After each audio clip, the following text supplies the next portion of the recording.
Trading বার্তায় আপনাদের সকলকে ওয়েলকাম জানিয়ে আজকে আলোচনা করব যে স্টক অপশন ট্রেডিং এর জন্য স্ট্রাইক প্রাইস কিভাবে আমরা সিলেক্ট করব। যারা স্টকে অপশন ট্রেডিং এ নতুন বা অপশন ট্রেডিং এ নতুন তাদের জন্য প্রথমেই খুব সহজভাবে এটিএম, আইটিএম নাকি ওটিএম কোনটা নিলে সুবিধা হবে, যাতে বেশি মাথা না ঘামাতে হয়, সহজভাবে কি করতে হবে সেই নিয়ে ডিসকাশন করব। সেই সঙ্গে অলরেডি এক্সপিরিয়েন্সড, ভালো কাজ করছেন অলরেডি এবং অপশন ট্রেডিং সম্পর্কে বেশ ভালো নলেজ আছে, তারা কি করবেন সেটা নিয়েও আলোচনা করব। তো প্রথমে একদম সহজভাবে যারা নতুন তাদের জন্য বলবো যে যখন বাই সাইডে ট্রেড করব তখন সি নেব, এবং যখন সেল সাইডে মানে ডাউন সাইডের যখন ট্রেড করে প্রফিট বুক করার ইচ্ছা হবে তখন পিই বাই করব। একই রকম ভাবে যেমন ভাবে আপসাইড মুভমেন্ট ক্যাপচার করার জন্য আমরা সি বাই করব, সেই রকম ভাবে ডাউন সাইডের মুভমেন্ট ক্যাপচার করার জন্য আমরা পি বাই করব।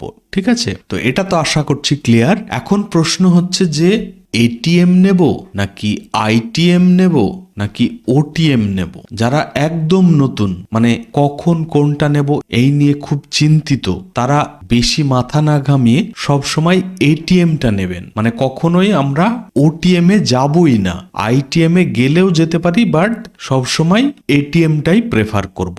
এটিএম বলতে কারেন্ট মার্কেট প্রাইস যেটা চলছে, মানে এখন যেমন চলছে 373.70 সামথিং। তো এখন যদি আমরা বাই করতে চাই তাহলে কি করব, এই 373-এর কাছে যে স্ট্রাইক প্রাইসটা থাকবে তার কল বাই করব। কারণ কি, আমরা আপসাইডের মুভমেন্ট ক্যাপচার করব। এবার যদি মনে হয় যে না এখান থেকে মার্কেট ফল করবে তাহলে আমরা পি বাই করব। কোন পি বাই করব, এই যে 373 সামথিং চলছে, হতে পারে 370-এর স্ট্রাইক প্রাইস আছে, 372-এর থাকতে পারে, সেটা আমরা অপশন চেনে গিয়ে দেখে নেব যে এর স্ট্রাইক প্রাইসের ডিফারেন্স কততে আছে। এবার একটু ক্লিন করে নেব এবং ক্যান্ডেলটাকে মার্ক করে নেব যে 10টার সময় কোন ক্যান্ডেলটা ছিল, সেই টাইমে আমরা এন্ট্রি করলে কোন এটিএম এর স্ট্রাইক প্রাইসটা আমরা নিতাম। তো আমাদের 10টার ক্যান্ডেল হচ্ছে এইটা।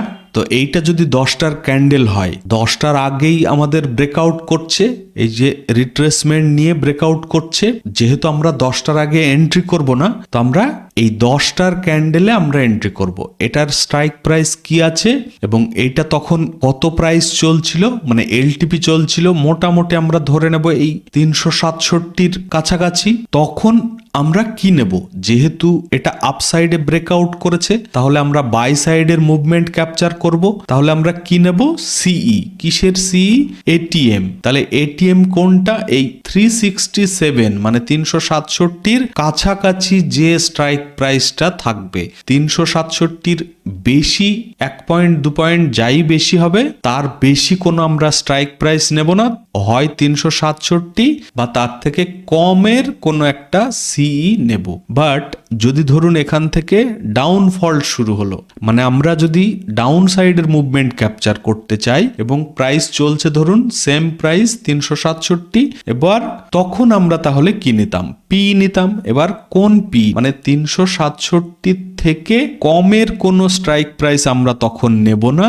আমরা হয় 367-র যদি স্ট্রাইক প্রাইস থাকে তাহলে সেইটা নেব, তাহলে 367-র উপরের দিকে যে স্ট্রাইক প্রাইসটা থাকবে সেটা নেব, পিই নেব। ঠিক আছে, যদি পুট সাইডে মানে সেল সাইডে যদি আমরা এন্ট্রি করতে চাই। বাট এইটা তো আপ সাইডে মুভমেন্ট দিয়েছে এবং ব্রেকআউট করেছে, আমরা তাহলে বাই সাইডের মুভমেন্টটা ক্যাপচার করতে চাইছি, তখন কিন্তু আমরা সিই নেব। কোন সি নেব, এই 367-র থেকে কম কোনো একটা স্ট্রাইক প্রাইস, তার বেশি কিন্তু আমরা নেব না, সেটা ওটিএম এর দিকে যাবে। এটিএম নেব, তার থেকে খুব বেশি কমের স্ট্রাইক প্রাইসও নেব না, আবার বেশিও নেব না, যে স্ট্রাইক প্রাইসটা চলছে তার সব থেকে কাছের যেটা স্ট্রাইক প্রাইস সেইটা আমরা নেব 10টার দিকে। ঠিক আছে, এবার একটু অপশন চেনটা দেখে নেব। তাহলে এই চার্টেই রাইট ক্লিক করব, এই যে এই লেফট সাইডের এইগুলো হচ্ছে সমস্ত কল, এই যে একটা ব্লু সিলেক্টেড আছে,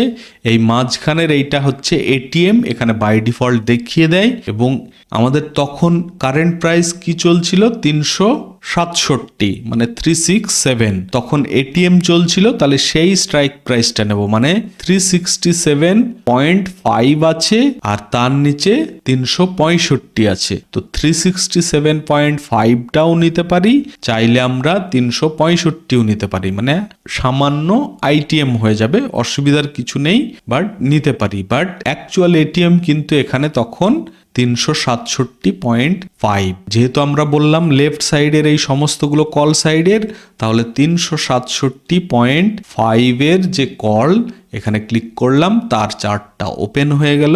এখন চলে যাব 10টার সময়, কোন ক্যান্ডেলটা ছিল, এই যে এই ক্যান্ডেলটা 10টার সময় তৈরি হচ্ছিল, তাহলে এই যে 367.50 এর যে কল, সেই চার্টে গিয়ে আমরা বাই করব। ঠিক আছে, তো আশা করছি এই নিয়ে কনফিউশন আর থাকবে না। যদি থাকে কোনো চিন্তা নেই, কমেন্ট করবেন, আমি এই নিয়ে আরো ডিটেলসে ভিডিও বানিয়ে দেবো। এবার চলে যাব যারা বেশ ভালো এক্সপিরিয়েন্সড বা অলরেডি অপশানে কাজ করছেন, এটিএম আইটিএম নিয়ে কোনো সমস্যা নেই, তারা কি করবেন চলুন একবার স্পটের চার্টে ফিরে যাই। ইন্ডেক্সে অপশন ট্রেডিং এর যেভাবে আমরা এটিএম বলুন, আইটিএম বলুন বা ওটিএম বলুন, এইগুলো নিয়ে প্রচুর এক্সপেরিমেন্ট করি। এক্সপায়ারির দিনে ওটিএম নিয়ে জিরো হিরো বলুন বা সাইডওয়েজে আইটিএম বলুন, ডিপ আইটিএম বলুন, এই সমস্ত নিয়ে অনেক এক্সপেরিমেন্ট কিন্তু ইন্ডেক্স অপশন ট্রেডিংয়ে আমরা করে থাকি।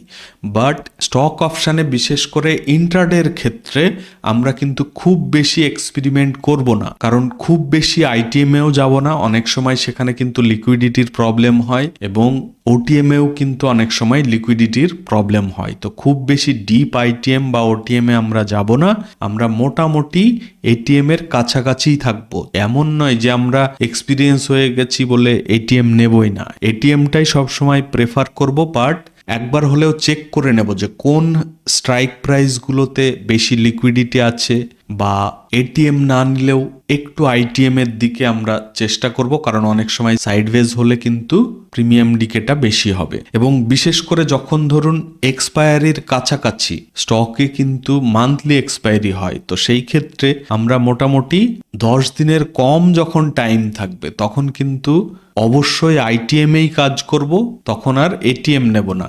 আর যখন আমাদের এক্সপায়ারি 10 দিনেরও বেশি টাইম থাকবে তখন আমরা চাইলে এটিএমেই কাজ করতে পারি, বাট কিছু কিছু ক্ষেত্রে আমরা একটু চেঞ্জ করব।